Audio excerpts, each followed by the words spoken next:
বড় বাগান বাড়িতে, আমার বাড়ি থেকে একটু দূরে। এখানে শীতের মরশুমের কিছু সবজি লাগানো হচ্ছে, সেগুলো দেখার জন্য এসেছি। আর একটা নকশি কাঁথা তৈরি হতে যে সময় লাগে, একটা শিল্পী যে সময় দেয়, সেই নকশি কাঁথা সম্বন্ধে একটু কিছু বলবো, তোমাদের দেখাবো, চলো দেখি। নকশি কাঁথার অনুভূতি হচ্ছে আলাদা অনুভূতি। সেই অনুভূতির স্বাদ তারাই গ্রহণ করে যারা নকশি কাঁথা ব্যবহার করে বা নকশি কাঁথা ব্যবহার করছে।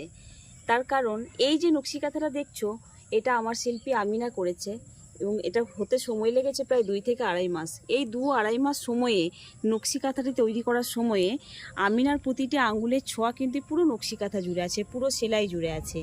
যতবার সুতো ব্যবহার হয়েছে সেই তরঙ্গ কিন্তু বারবার এই নকশি কাঁথার মধ্যে প্রবাহিত হয়েছে। তাই এই নকশি কাঁথা যখন আমরা গায়ে দেব, তখন তার মধ্যে একটা আলাদাই অনুভূতি। এখানেই পার্থক্য বাজারজাত দ্রব্যের সঙ্গে নকশি কাঁথার।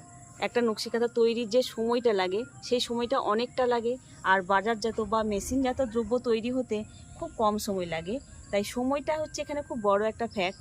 সেই সময়টা আমরা নকশি কাঁথার ক্ষেত্রে দিই, কিন্তু বাজারজাত বা মেশিনজাত দ্রব্যে সেই সময়টা লাগে না। আমিনাদের মতো গ্রাম শিল্পীদের ভাইবস প্রতি ঘরে ঘরে পৌঁছে যাক, এটাই আমাদের ভিলগুডসের উদ্দেশ্য।